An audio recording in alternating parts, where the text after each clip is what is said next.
Shortly after midday, on an otherwise ordinary day in 79 AD, the people of Pompeii looked toward Mount Vesuvius and saw a vast cloud rising above the mountain.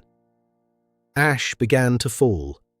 The sky grew darker, but almost no one understood that, by the following morning, their city would no longer exist. This was not a warning.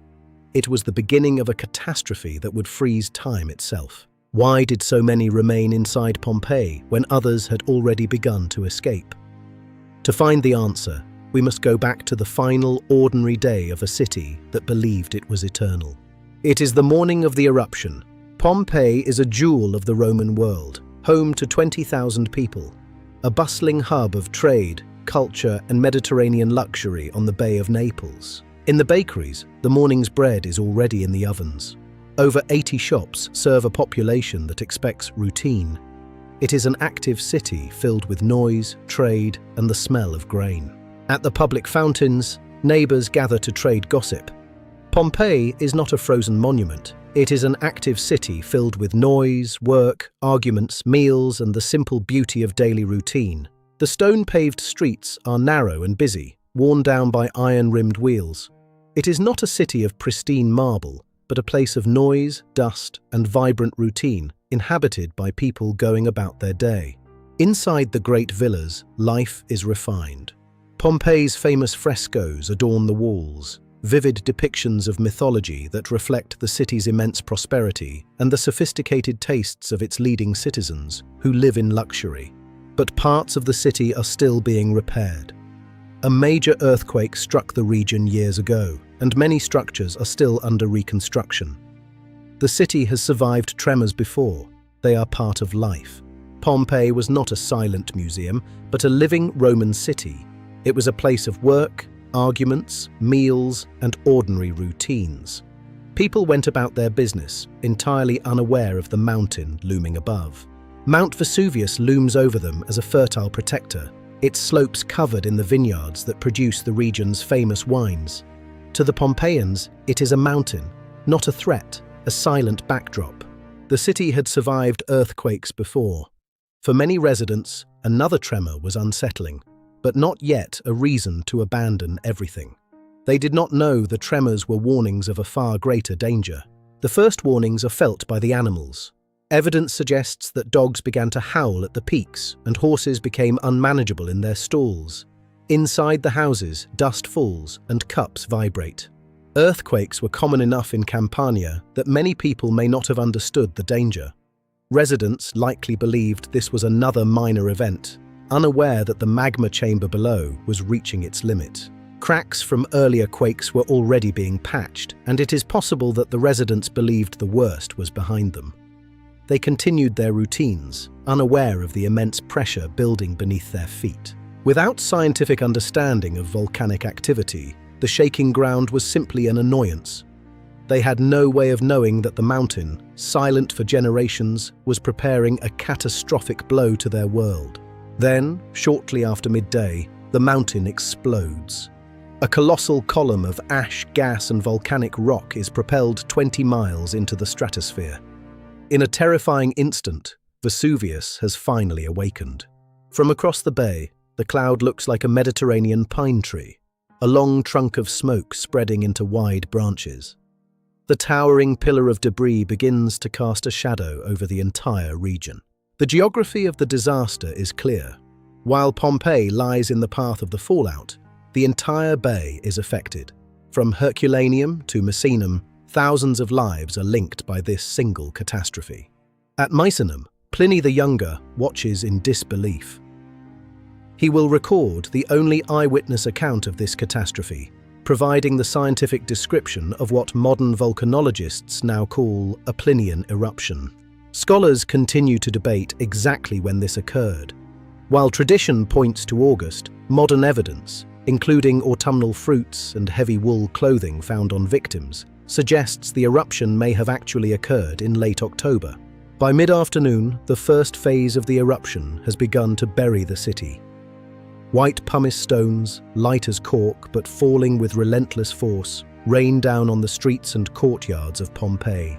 Residents are seen covering their heads with pillows and cloth for protection against the falling debris. The streets, once familiar, are becoming a maze of grey. Families gather possessions, their faces etched with fear. This initial phase initially left many residents enough time to escape. It is likely that a large portion of Pompeii's population fled during these early hours, heading toward the coast or the southern gates. Merchants abandon their shops, and carts are left in the middle of the stone streets. The city is gradually being abandoned as the scale of the danger becomes undeniable. Yet thousands of others make a different choice. Instead of fleeing, many retreat into their homes. They believe the thick stone walls of their villas will protect them, locking their doors against the falling sky, unaware they are sealing their own fate. Why did they stay? For those still inside Pompeii, the decision was not simply whether to run, it was whether to abandon a home, a business, possessions and family members, without knowing if the danger would last. Some stayed because they were elderly or unable to travel. Others hoped the eruption would stop and wanted to protect their money or property from the chaos. For them, the stone walls felt safer than the streets. Others stayed because they were waiting for relatives lost in the confusion of the initial eruption. They were unwilling to leave without their loved ones, choosing the bond of family over the instinct of survival. As the hours passed, the decision to stay became a trap. Navigation was nearly impossible, and the total darkness made every step a risk. The very debris that signaled the danger was now a physical barrier.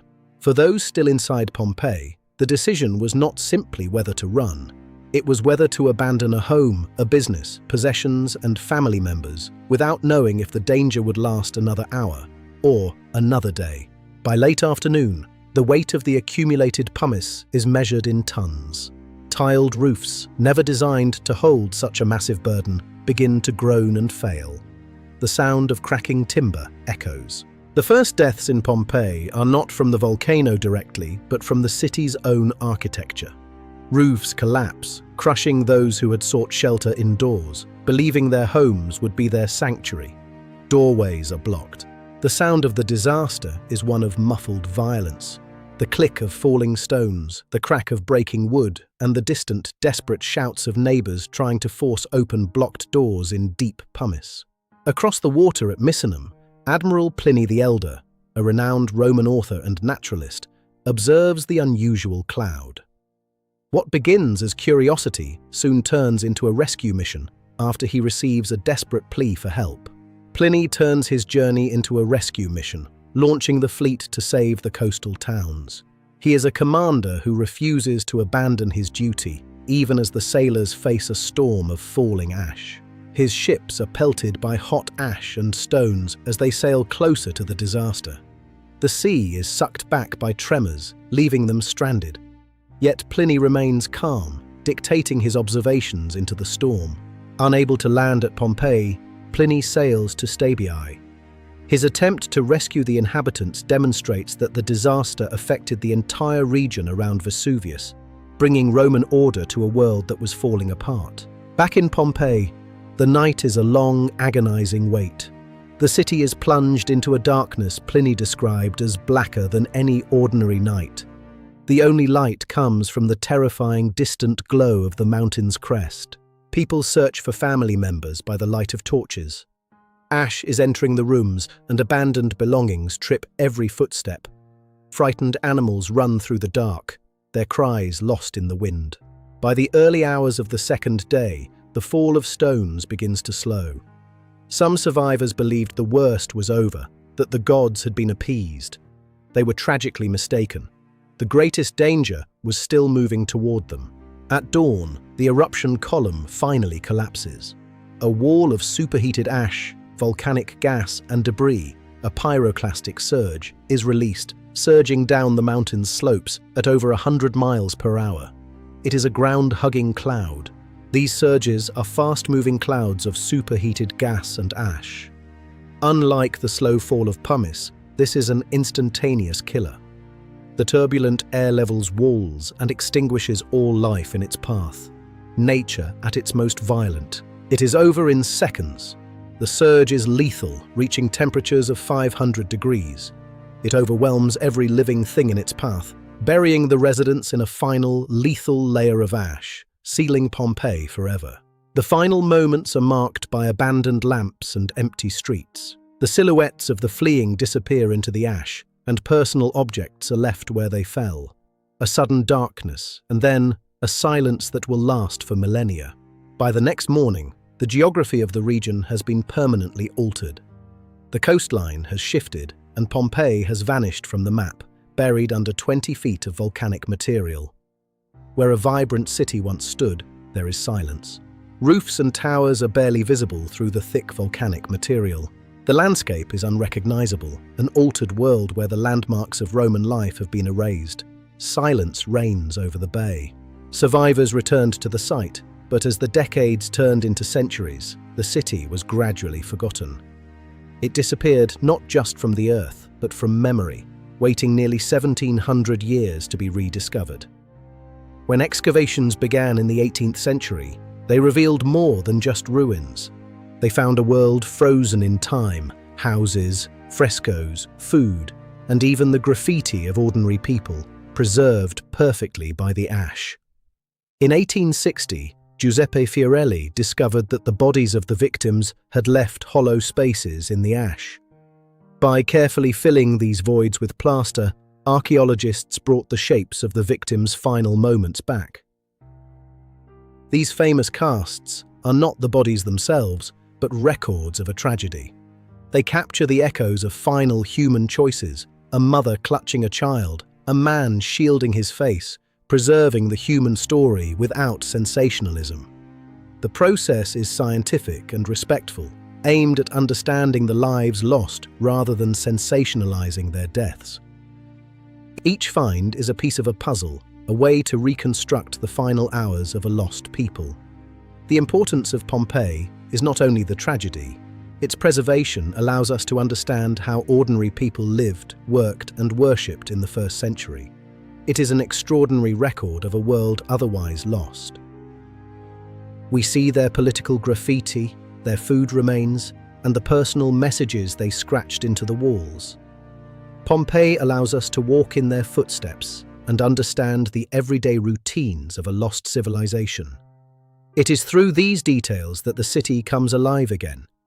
The importance of Pompeii is the human connection across the millennia. It reminds us that history is a collection of billions of ordinary human lives. Pompeii was destroyed in less than 2 days, but the same ash that ended life inside the city also preserved its streets, homes, and memories. What remains is more than the record of a disaster. It is a moment of ordinary life, interrupted. It was held beneath the earth for almost 17 centuries. The people of Pompeii did not know history would remember their homes. But beneath the ash, their world survived, waiting for us to find it and understand. The city is silent now, but its story continues to speak to us. It is a reminder of the fragility and the enduring beauty of the human story lived in the shadow of the mountain. Beneath the ash, the world of Pompeii survived. Pompeii was lost, but through the ash, it was found. It is a bridge across time, a window into the past, and a powerful reflection of our own humanity. Their final hours became their eternal story. This is the legacy of the city. Today, the Bay of Naples is alive once more, a vibrant heart of modern Italy. But the shadow of the mountain remains, a silent witness to the history buried beneath its feet. The story of Pompeii is a reminder that the past is never truly gone. This is Eon Ravel. Subscribe and unravel the past, one story at a time. Thank you for watching and for discovering the stories that shape our world. Join us again as we explore the mysteries of the past, unraveling history one chapter at a time.